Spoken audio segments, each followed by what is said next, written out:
everyone. Thank you very much for being here. Welcome to this episode of the Author Talk series for the Stained Glass Window. Today, I'm very lucky to have Nida Chaudhary and Mehnaz Mir with us. Both of them have contributed short stories, to the Stained Glass Window. I'm just going to start off with Nida and read out her very elaborate introduction. Nida, how are you? Let's start by welcoming you both.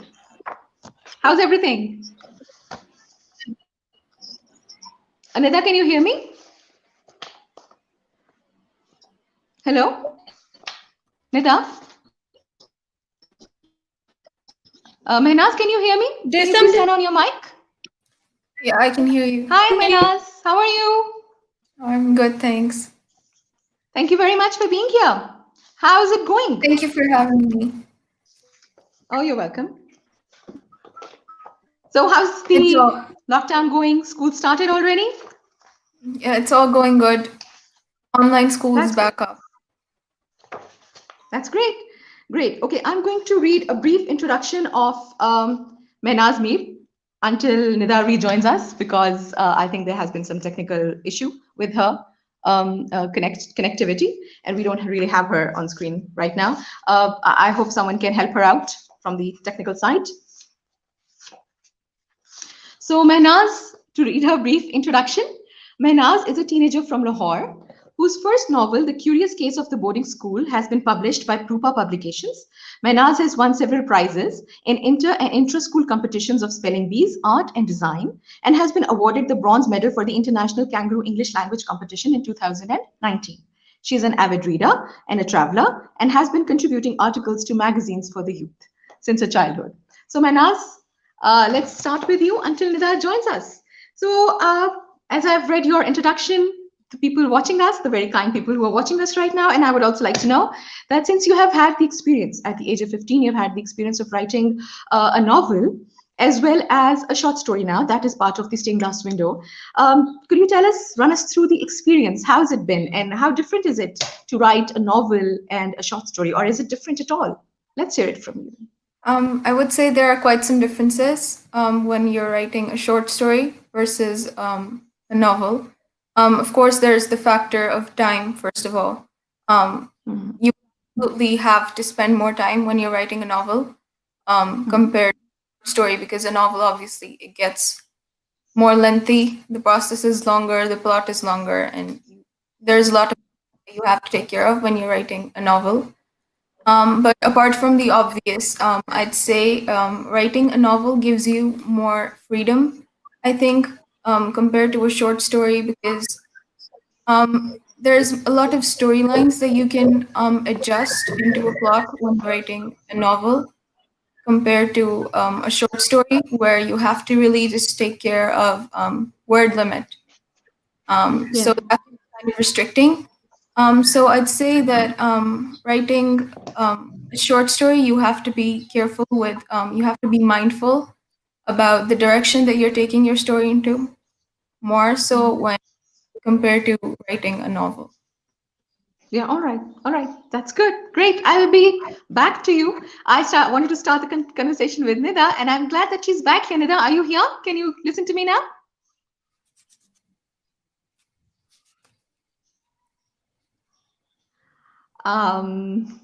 Hey, Nida.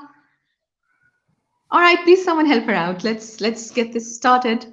Let's get this show running now. Yeah. I'm going to ask the second question. Oh, Nida is here. Nida, are you here? Is my voice reaching you? Okay. So, Mehnaz, that was interesting insight. Can you please unmute? Let's keep the conversation going. So about this story, you already explained how different it is to write a novel from a short story. So about this short story, why don't you tell us where did you get the inspiration from? I mean, what was in the back of your mind when you started writing the story, or when you accepted the invitation to write the story? Just run us through the process of, getting the invitation to eventually concluding the story.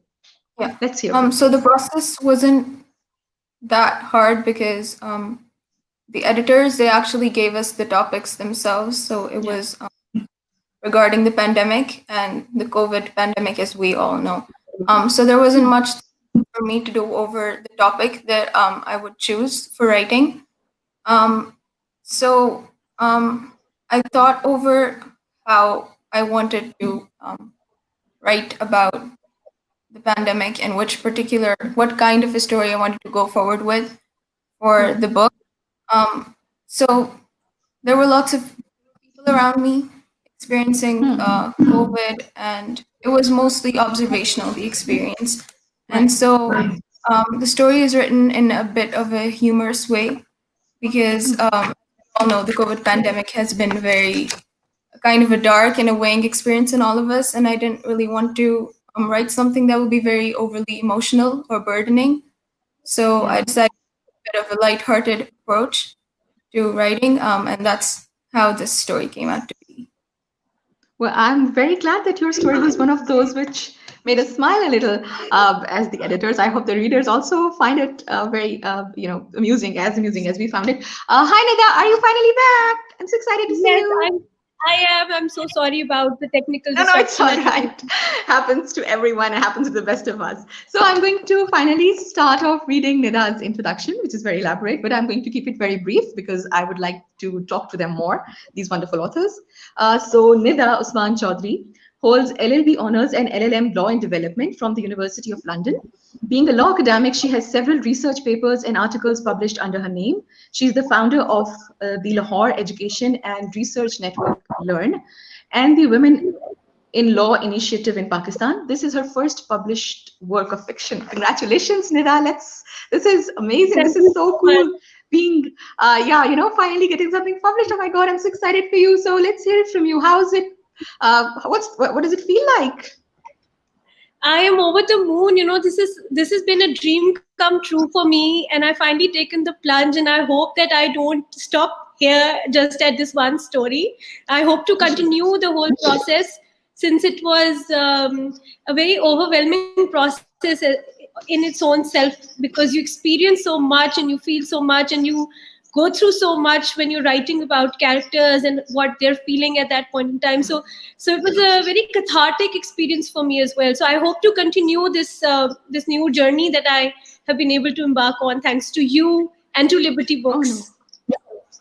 No, yeah, thank you very much to Liberty Books, of course, for taking this book up for publication. Well, I'm very thankful to you for writing and for accepting the invitation. I was just mentioning this yesterday to someone while talking about the book that yours was the first story that I had received. And I was so excited to have it. I remember that I was, it was like the first story that just comes to you and makes you really jump up with excitement and joy. So Nida, about your story, since I've already spoken, Manaz, I'm going to come back to you after a couple of questions. I think we need to speak to Nida first here. So Nida, about your story, I'm not going to give out a lot of details. I'm not going to, really break the story to the listeners. I'm going to leave a lot to the imagination so that they certainly want to read your story, which is amazingly written, a very, very beautiful and important story, I must say. There's a lot of character development and a very deep insight into the way you build your characters. That's what I feel. Even the main character, the protagonist, he's been explored beautifully. I mean, you have really shown different sides, different facets of his personality, and I was very impressed by how much importance you have given to building the character. And then there is also the other character. There is one character who we don't really see, we only listen to her voice because she speaks to him, the main character, the protagonist, on the Yeah. phone. And even then we get an insight into her character, which is wonderful. It's a great capacity of a writer, especially a debut writer, to build Thank up you. that kind of crescendo to their characters. So, how important is building characters to you? And when you read other people's work, what do you look for in characters? And how do you see characters and characterology, building characters? Just run us through the process, please, will you? I think this story is basically built on the whole character development, and that was so important to the story because that is exactly what the story was about and what sort of took it forward. So it was about that entire process of going through a transformative journey because there's no other story as such other than the character's own journey and internal sort of transformation and development. So probably that is one of the main reasons why there are so many shades of that character's personality that do get reflected, because it's inherent in the nature of the kind of topic in the story that it was. But I do feel that there are very different types of stories, and whenever I'm reading any other story or any other work, it's not like I'm looking for a certain character or a certain aspect of that character. It's more about what the nature of that story is. And there are some stories in which, of course, the character and their shades are very, very important.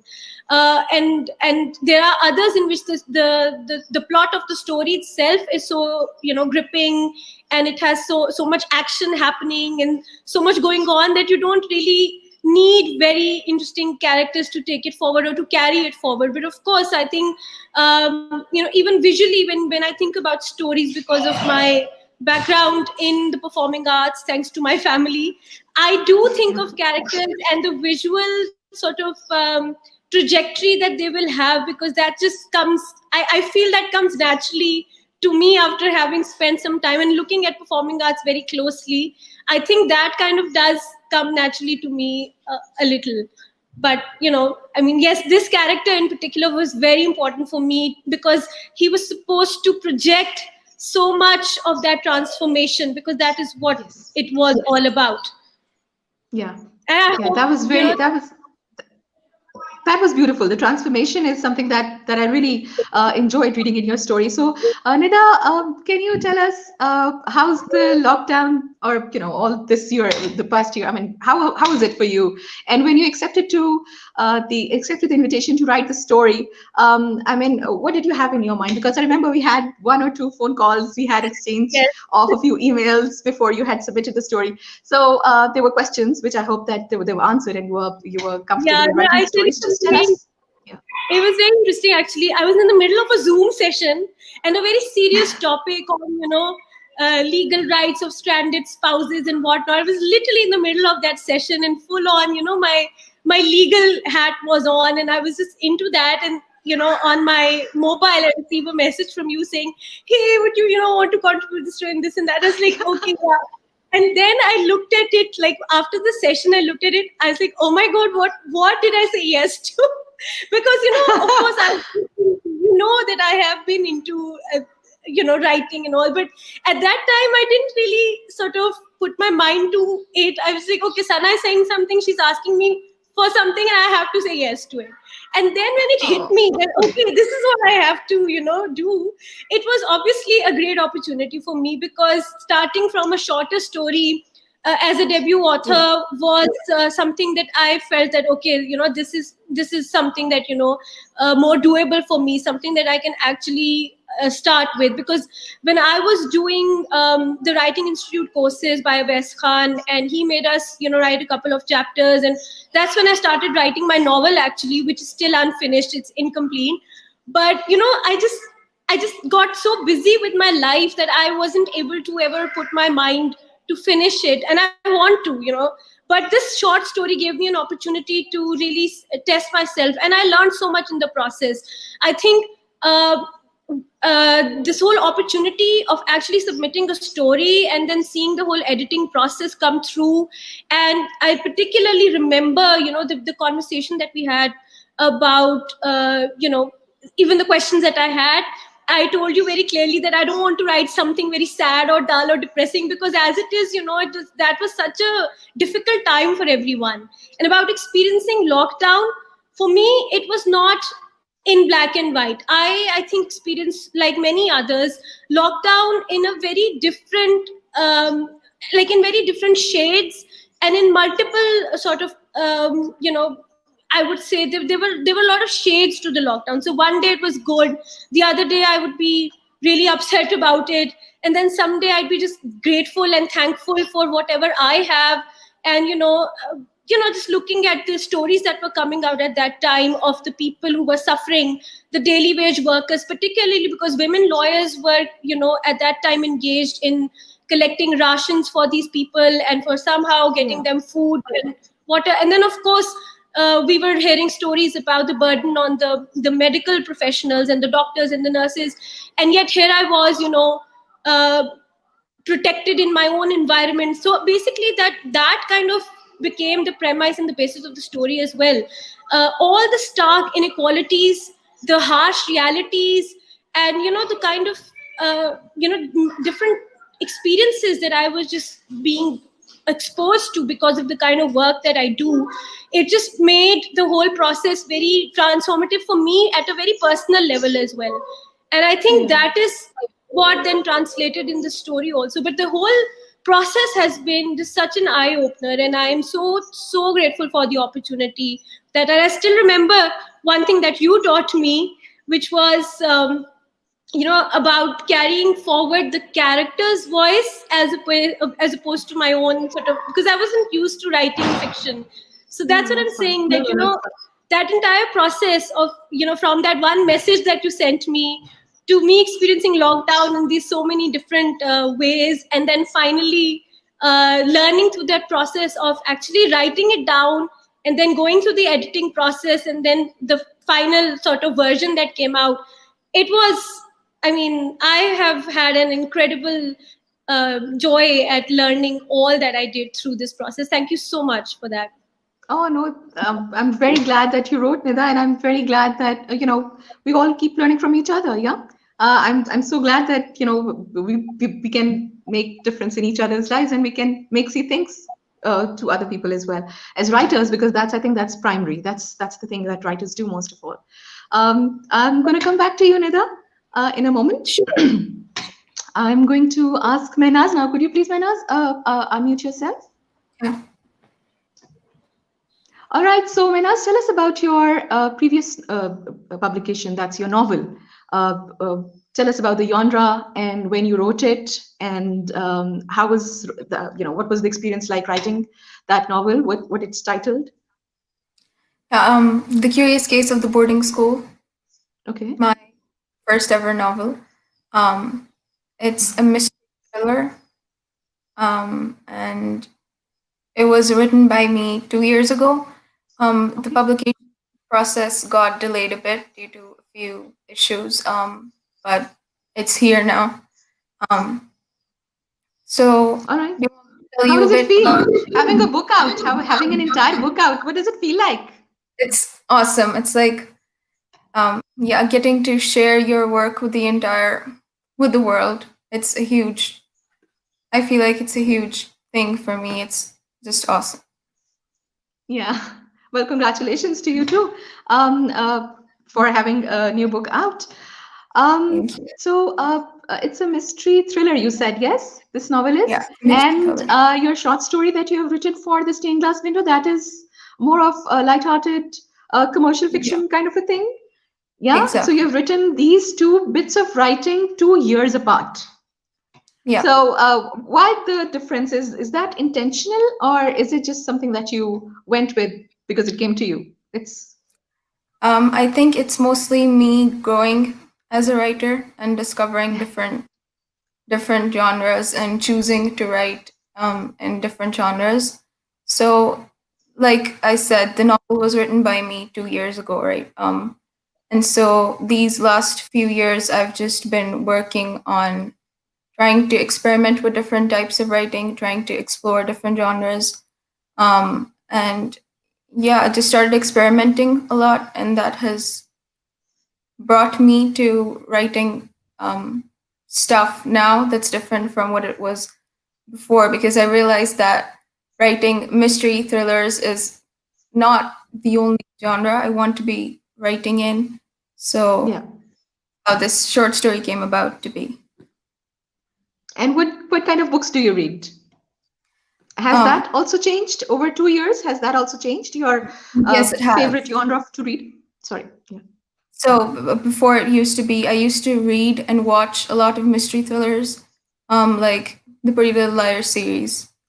Kind of influenced my writing back 2 years back, when I wrote the book, The Curious Case of the Boarding School. Now, I just try to read all different kinds of genres, so I have a wider knowledge of how to write. And so, yeah, that has really helped me kind of shape myself as a writer and how I write now compared to how I did 2 years ago. Oh, all right. Okay, that's cool. That's very good. All right, Nida, back to Nida. Thank you, Mehnaz. Can you please mute yourself? So, Nida, tell us a little about where you draw your inspirations from. I have mentioned it in while reading your bio that this is your first published work of fiction, but that means actually that you have been writing, I'm sure, in your journals or in your laptop or in your diaries, and you have been. And what kind of things do you write usually? And what kind of where do you draw your inspiration from? I draw my inspiration from, things that affect me emotionally and which shake me to the core, things and issues that, that would shock you or that would really sort of hit somewhere close, because it's only when I'm in a very emotionally wrecked state of mind that I can actually write something down. And that's true for even my non-fiction writing or writing that I do as part of my work, because I really need to feel strongly about any issue that I'm working on. Otherwise I just can't work on it. Like, I will not be able to produce even a para to save my life if it was something that I was being dictated to write, or if it was something that I would have just had to write. So it has to come from within, and it has to inspire me, and it has to and the inspiration is generally life itself, or some issue or cause that I feel so strongly towards, that motivates me to then express myself and bring it to the fore and to highlight that in whatever way that I can. And there are certain causes that I am very passionate about and that I feel very strongly about. Climate and environment is one of them. Dignity and human rights and gender equality is another. And of course, in this pandemic has taught me that the divide and the class divide and the kind of inequalities that exist and make things very difficult for people, and how a rich person or a privileged person would be experiencing that thing versus someone who's not that privileged or in that position. Yes. Things that this pandemic really brought forward, and I was very much affected by that, because I almost felt guilty about being able to just enjoy my new home without worrying where would food come from, like. And I think that is why this story was one of the first stories that came to you, because it was easy to write it since I was feeling all of that so strongly. I was able to pin it down very quickly because I had to get it out of my system also. So it was, like I said before, it was a very cathartic experience for me. And I'm glad, because it was just bothering me inside and, sort of killing me inside. And that outlet that I got through the opportunity to write had a healing effect as well. Like, I felt that, okay, I've just put this out there and I've done whatever I could do about it. At least, I've penned my thoughts onto paper, and, it's out there and it's not in my system anymore, and it's not bothering me anymore as much as it, because I wanted to say it out. And I really strongly believe that you need to voice these issues out in order to start the process of addressing them or to change them. So I believe very strongly in freedom of expression, in having a voice.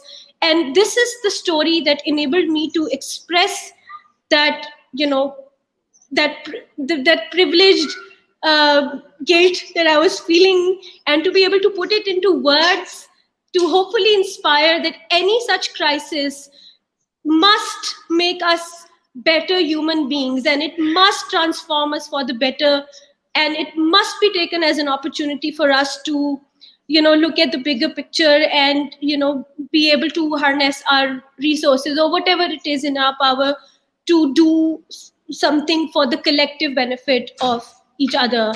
And if any crisis is not taken as an opportunity to do that, then I feel that as a humankind that's akin to our failure. And so this is how it kind of transpired.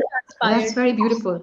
That's very beautiful, and this is how useful narratives are built. And I must really appreciate and admire your writing this story, Nida. It was a joy to receive it, and it was also it's a very important inclusion in the story, in the book. I'm sorry.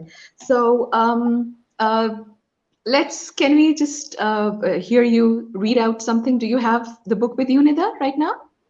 Yes, I do, in fact, and I have a para that I want to read out. One para or two passages, whatever you like. If you want to read two Okay. passages or something, please go ahead. But don't give away Sure. too much. Okay, I'll be careful. Okay. I had been questioning the reason for my existence for some days. As a result, morbid thoughts had started to consume my saner self. Sitting near the window in my room on the second story of the farmhouse sprawled over 6 acres that my father had built on his ancestral land outside the city limits, I gazed at the setting sun. I tried to mentally measure the distance between my eyes and the sight they beheld, the multi shaded ball of fire as it went down, as glorious in its setting as it was in its rising. The window was a blessing, I thought to myself during a brief moment of silent gratitude. I had learned to be thankful over the past few days, especially for every opportunity I could seize to feel alive, even if it meant stealing a few more minutes of sunlight before nightfall. Beautiful. That's beautiful imagery. Thank you very much, Nida. This sounds wonderful. Minas, could you please unmute yourself? Do you have the book with you right now? Yeah, I have it with me. Great. Let's hear a passage or two from you as well. Okay.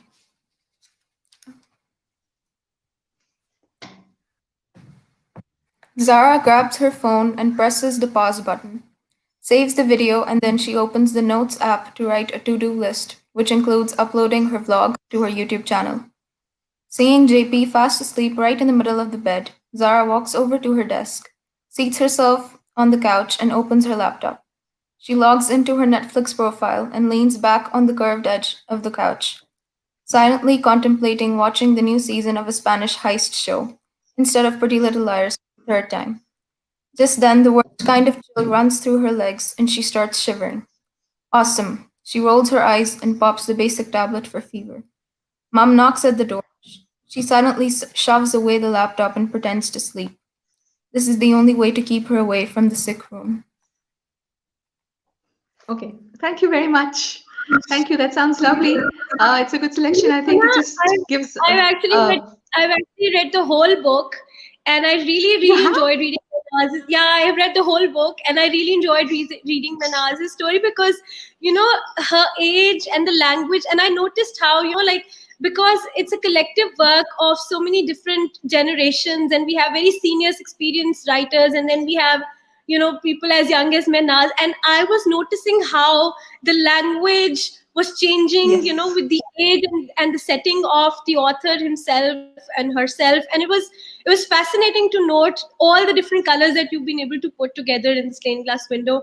This is really something that I would cherish, and when I was writing, honestly, I did not realize that I was actually going to be part of something as historic as this book and this collection, because it has really kind of um, preserved all those emotions and experiences and everything that the story, all the stories that they try to portray, it has really sort of preserved it for eternity, and I'm just so honored to be a part of it. Thank you so much. Thank you very much. That's so very kind of you, Nida. That's very, very kind of you.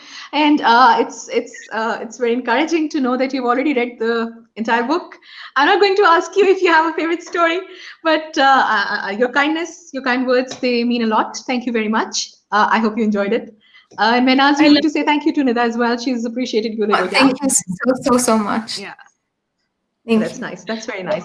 All right. I'm just going to ask Nida. Nida, what have you been reading and writing? Reading? What kind of genre have you been reading?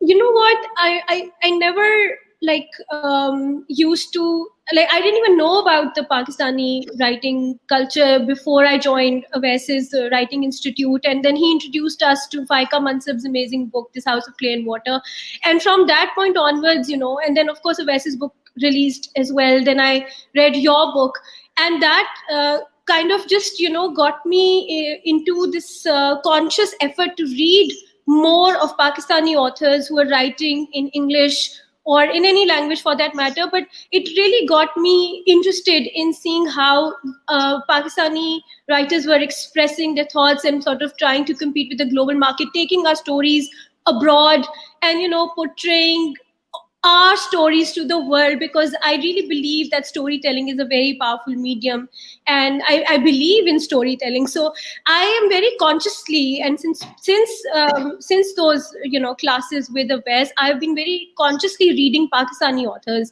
and I am super bowled by the talent and the amazing work that I've come across, and I've read, and I'm like again focused on reading Pakistani authors right now, or South Asian authors for that matter, because I feel that they're culturally rich. The language is beautiful, how they express themselves, the issues there. Of course, you can relate more to them.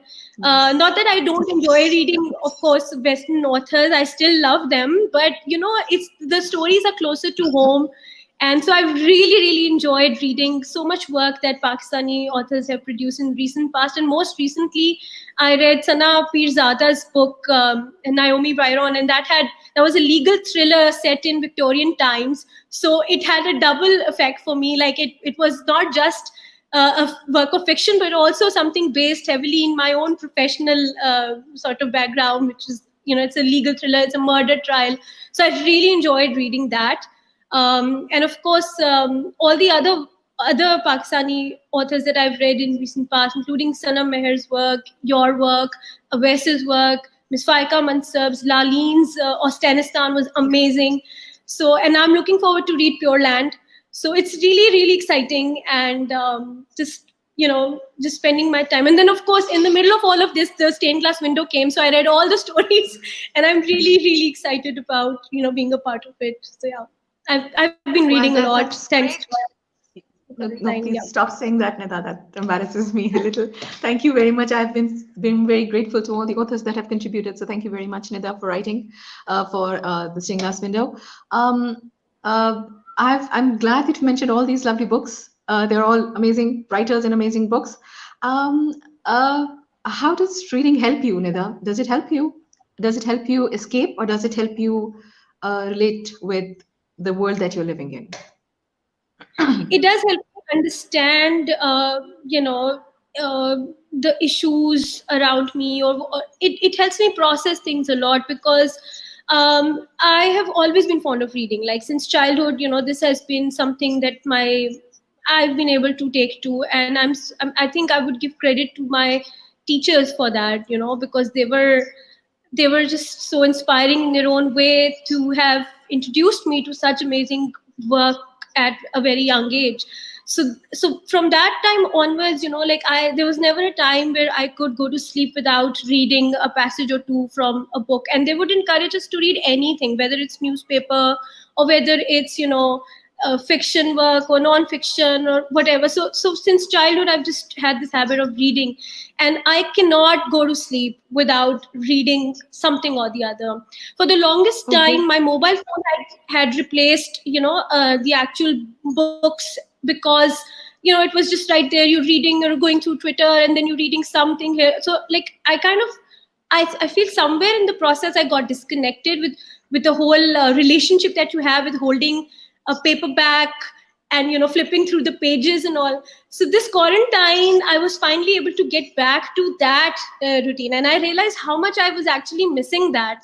And it's just been wonderful, reading books, holding an actual book in my hand and reading through those pages, and just taking in the whole experience, and it's very relaxing for me. It, like, you can say that it is definitely an escapist thing for me, but it also kind of is, because I saw everything on Netflix that was of interest to me. So I mean, how many shows can you go on watching? There came an end to that, and because the quarantine lockdown was just so extended that there's nothing else to do but to actually open a book again and start reading, and to get transferred transformed into another world.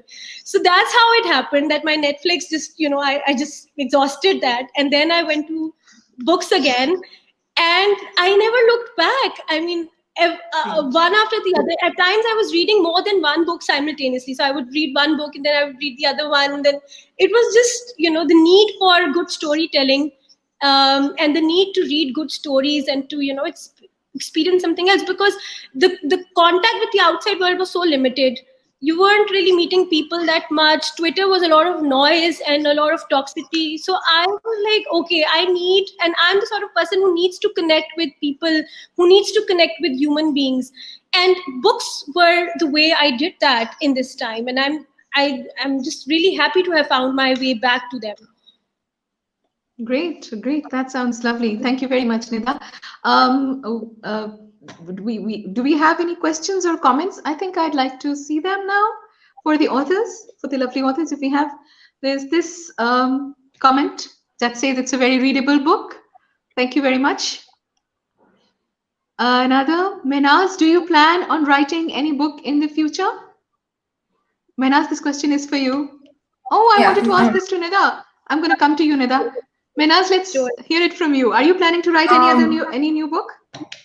For sure. Right now, I guess I'm a little busy with online school and exams coming up, but definitely, because writing is such a huge passion of mine, and I want to continue pursuing writing in the future.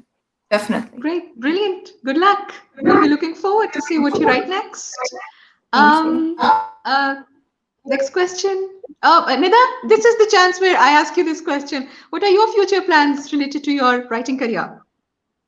I actually got serious about writing because of my teenager nephew, who's also a brilliant writer, and he does extremely good poetry for his age. I mean, his work is amazing, and because he and I would have these discussions and conversations about getting published, because I wanted to help him. His work is so good that I really wanted to get it out there, that I got into this whole community of writers, and I built connections and networks and all that. So that's how I started, because of that child and because of my equation with him.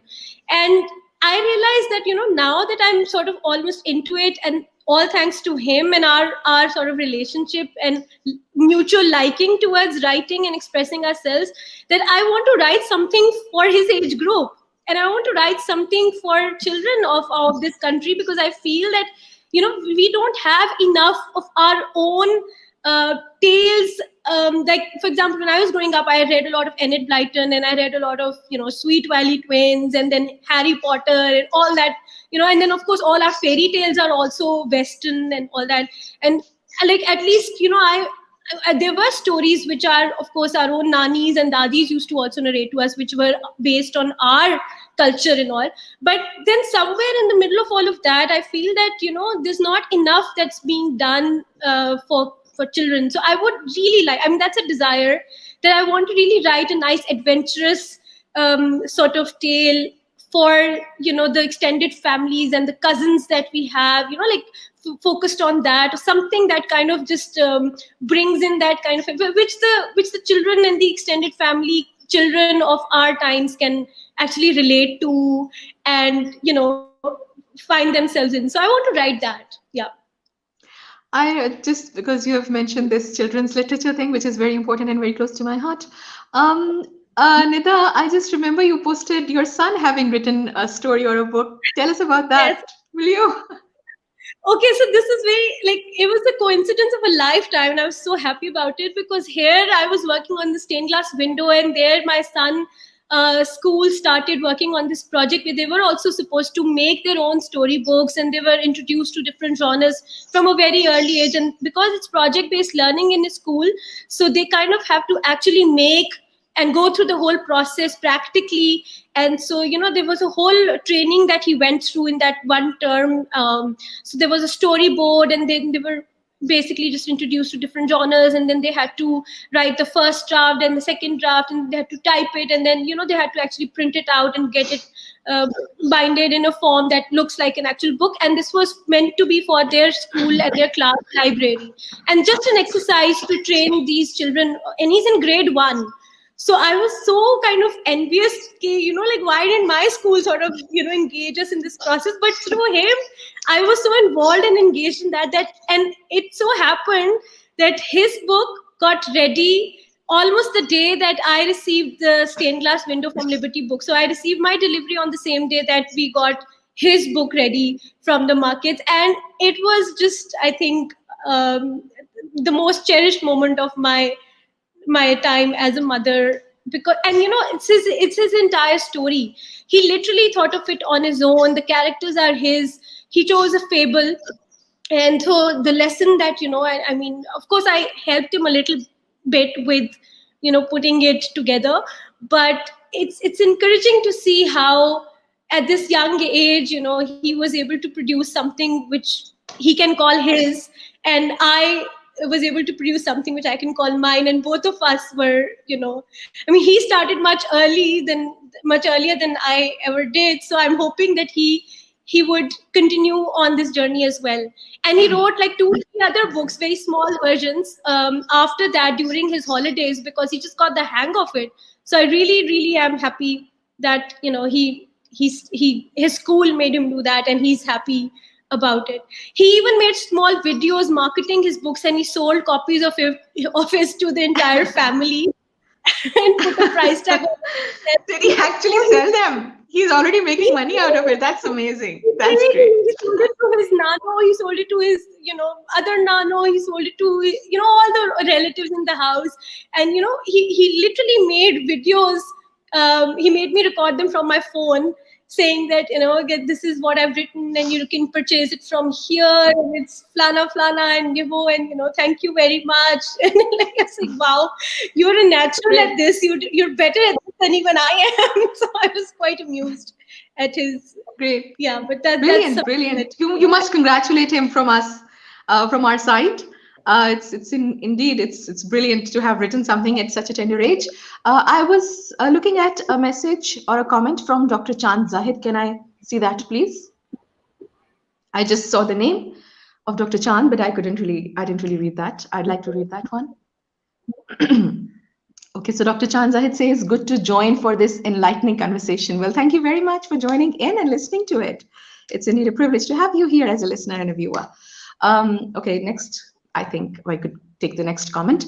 So Mehnaz, while Nida, Dr. Chand Zahid says, writing with message is a great service to humanity. Well done, Nida. So Nida, this is for you. If you can read the message, you can read it, or otherwise I've read it out to you. It's a very kind message. Yeah, right. It's very appreciative. Thank you very much, Doctor. Muniba Samad. She's commenting, I think. It's such a delight to see the contribution by young talent. The Curious Case of the Boarding School is indeed an amazing read. Well, thank you very much for the encouragement. It's brilliant to hear very nice comments. Mehnaz, this was one for you. So yeah, thanks. Thank you so much. Yeah, good. Haris, okay, we are going to, this is a comment that's for Nida. Nida, I thoroughly enjoyed your piece of writing.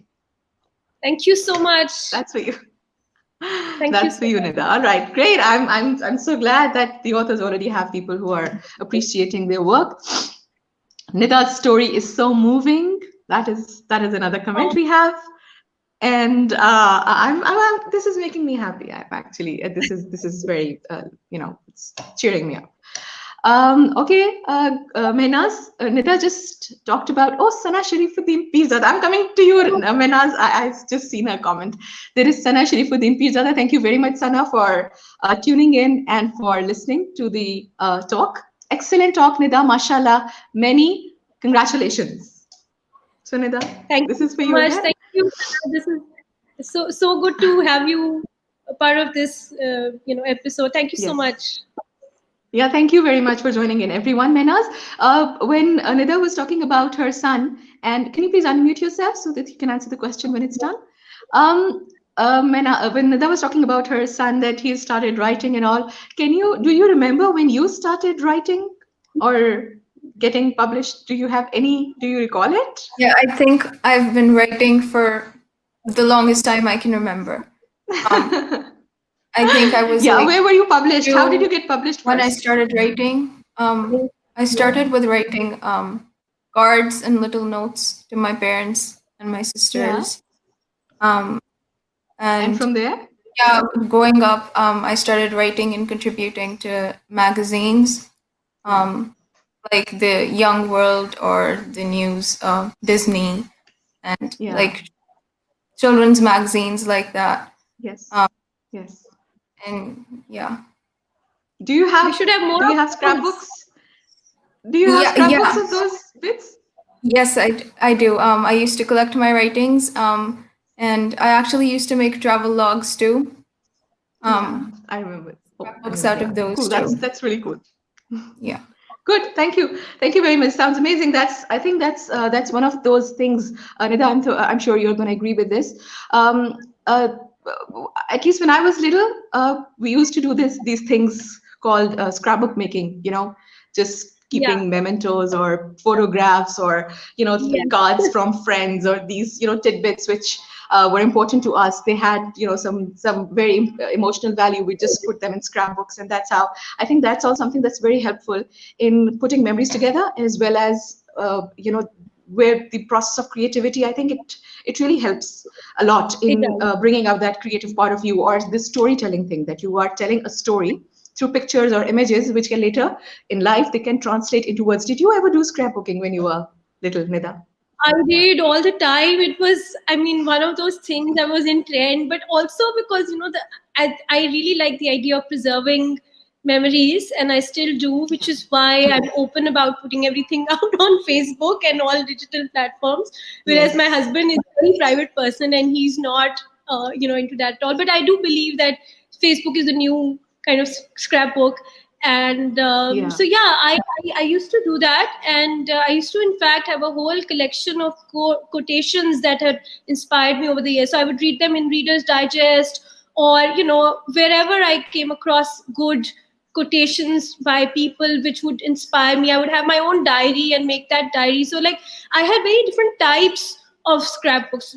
So one was with these pictures and memories, then one was this book of quotations. So yeah, little things that would, so but I do miss, having that, going through that process, in a very hard copy sort of a way, because everything is now digitalized and all of that. But still, I think the idea is to preserve the memories and Yes. to cherish them, and that I still do, and hopefully will always do. That's wonderful. Do you have those scrapbooks lying around somewhere, stashed preciously? Do you have them? Have Did you Yes. save them? Yes, I used Oh, to also that's write a brilliant. diary, That's brilliant. and I wrote that, I wanted to. There was a time, I think, when I was a teenager, or just maybe just sort of exiting my teens or something. So I decided to write a whole, whatever I remembered of my childhood. So the very first memory onwards to the time or the age that I was in at that time, I wrote everything, like, okay, so in grade 1 this happened, and then grade 2 this happened, or age flana this happened. So like I wrote that entire memoir as well, and it is lying there somewhere, although I wanted to flush it down much later when I grew up. But then I just No, couldn't, you because shouldn't. but I was so embarrassed because it was just, No, but that was your younger self. I mean, if you yes, have been, so why didn't you mention this before, that you've written a whole journal of your I did, experiences and of childhood? I so mean, that's amazing. I think you should revisit it, and and that could in the be middle of, something potential, I think. yeah, at some point I tore the pieces from the diary and I wanted to destroy it. Then I couldn't, and I just put it Yeah, back I in. shouldn't. So it's I have, and I just worry about the time that I'm not alive. What will happen to that khazana that I've built over the years? So I'm just going to have to figure out a way to see what to do about them, because I feel that they're an asset for me, and I am, I mean, Yes. I find them so precious. that I do want to figure out a way to, to see how they should be dealt with after I'm gone. So yeah, I'm that. Yeah, I'm I that. totally second that. I totally second that. If they have been lying around with you and they hold so much value, they have, I mean, it means they do have potential and they're there for a reason. I think you already know your reason now. Yeah, I think you should just go ahead with whatever you have written and put that into use. That would be amazing to read from you since you're into children's literature already. Well, I think we are out of time now. Thank you very much, Nida. It was a pleasure and Thank you honor so much. to have your work in the book, and it's indeed very kind of you to make time for these talks. To Mehnaz, thank you very much, Mehnaz, for being here.